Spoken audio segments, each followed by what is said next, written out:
الحمد لله نحمده ونستعينه ونستغفره ونعوذ بالله من شرور أنفسنا ومن سيئات أعمالنا من يهده الله فلا مضل له ومن يضلله فلا هادي له وأشهد أن لا إله إلا الله وحده لا شريك له وأشهد أن سيدنا ومولانا وأولانا محمدا عبده ورسوله وقال الله تعالى في كلامه المجيد وفرقانه الحميد أعوذ بالله من الشيطان الرجيم بسم الله الرحمن الرحيم يا أيها الذين آمنوا ادخلوا في السلم كافة ولا تتبعوا خطوات الشيطان إنه لكم عدو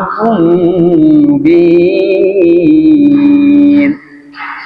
وقال رسول الله صلى الله عليه وسلم عن أبي هريرة رضي الله تعالى أن النبي صلى الله عليه وسلم سبعة يظلهم الله في ظله يوم لا ظل إلا ظله إمام عادل وشاب نشأ في عبادة الله ورجل قلب معلق في المساجد ورجلان تحابا في الله اجتمعا عليه وتفرقا عليه ورجل دعته امرأة ذات منصب وجمال فقال إني أخاف الله ورجل ذكر الله خاليا ففادت عيناه ورجل تصدق بصدقة فأخفاها حتى لا تعلم شماله وما تنفق بيمينه أو كما قال عليه الصلاة والسلام محبت الدرود الشريف قولي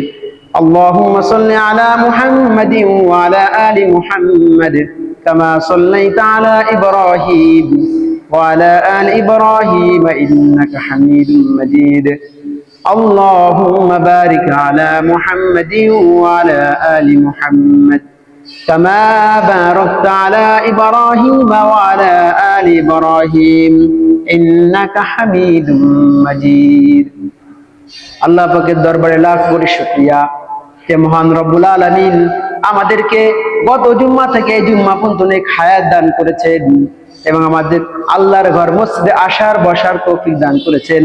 এই জন্য অন্তরস্থল থেকে শুকরিয়া আদায় করে আলহামদুলিল্লাহ। আল্লাহ তাআলা আমাদেরকে সৃষ্টি করেছেন, একদিন আমাদের চলে যেতে হবে, এটা আমরা জানি, সবাই বিশ্বাস করি, আস্তিক নাস্তিক সবাই বিশ্বাস করি দুনিয়া থেকে চলে যেতে হবে। আল্লাহ আমাদের সৃষ্টি যেহেতু করেছেন দুনিয়া থেকে চলে যেতে হবে, একদিন এই দুনিয়া ধ্বংস হয়ে যাবে, এই দুনিয়াটি কিয়ামতের ময়দান হয়ে যাবে। এই দুনিয়ার জমিনটি তামা দিয়ে তৈরি করা হবে, এই জমিনের উপর কিয়ামত কায়েম করা হবে।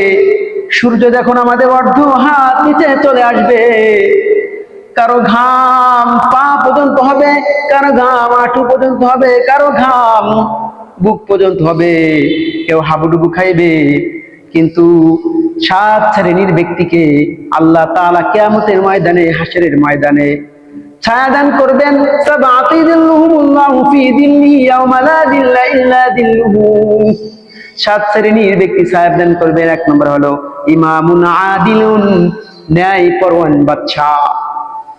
যারা দুনিয়াতে বাদশাহিত্ব পেয়েছে, তারা ক্ষমতা পেয়েছে, তারা ক্ষমতার অপব্যয় করে নেই, ক্ষমতার বড়াই দেখায় নেই, ক্ষমতায় ইনসাফ দেখিয়েছে, ক্ষমতার অপব্যবহার করে নেই, ক্ষমতার সঠিক ব্যবহার করেছে, ন্যায়পরায়ণতা করেছে। এই প্রধানমন্ত্রী থেকে চেয়ারম্যান, মেম্বার এবং ফ্যামিলির সদস্য যারা ন্যায়পরায়ণতা করেছে, কাল কিয়ামতের ময়দানে আল্লাহ তাআলা কঠিন সেই ভয়াবহ অবস্থায় আল্লাহ তাআলা আরশের নিচে ছায়া দান করবে। 2 নম্বর ওয়ারাজুলুন কলবুন মুআল্লাকুন ফিল মাসাজিদ, যার অন্তরটা মসজিদে পড়ে থাকে, যখন আসরের নামাজ পড়ে তার অন্তর থাকে মাগরিবের নামাজ কখন পড়ব, কখন আজান হবে, মনটা মসজিদে পড়ে থাকে, কখন মসজিদে যাব, এক কথায় মসজিদ পাগল। কাল কিয়ামতের ময়দানে যখন ভয়াবহ অবস্থা হবে, যখন কোনো আরশের কোন ছায়া ছাড়া কোনো ছায়া থাকবে না, কাল কিয়ামতের ময়দানে যারা মসজিদ পাগল ছিল তাদেরকে আল্লাহ তাআলা কিয়ামতের ময়দানে আসলে এই আরশের নিচে ছায়া দান করবেন। ওয়াশাবুন নাশা ফি ইবাদাতিল্লাহ, আর ওই যুবক যে যৌবনকালে, যার যৌবনকালটা ইবাদতে কাটিয়ে দিয়েছেন, যখন সময় পেয়েছেন তখন 2 রাকাত নামাজ পড়েছেন, যখন সময় পেয়েছেন একটি কোরআন তেলাওয়াত করেছেন, যখন সময় পেয়েছেন তাহাজ্জুদ গুজর করেছেন। কারণ যুবক বয়সে যুবককালের ইবাদত আল্লাহর কাছে এত প্রিয়, এত প্রিয়, কারণ বুড়ো হয়ে গেলে রুকু হয় না, সিজদা হয় না।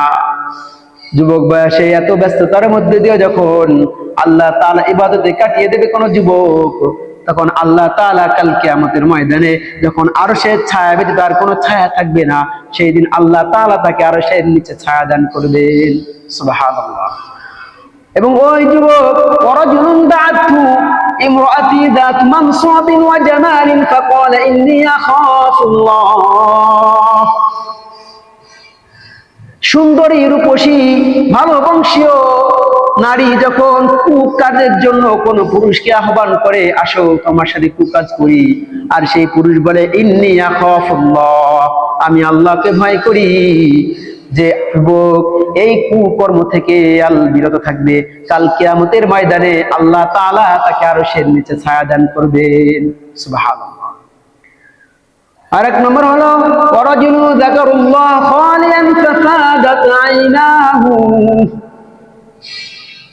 ওই যুবক যে গভীর অন্ধকারে একাকিত্ব ভাবে নির্জনে গহীনে আল্লাহর ভয়ে চোখের পানি ফেলে, আল্লাহ আমাকে মাফ করে দাও, আমি গুনাহ করে ফেলেছি, মাওলা তুমি আমাকে ক্ষমা করে দাও, আল্লাহ তুমি ছাড়া কোনো মাবুদ নাই।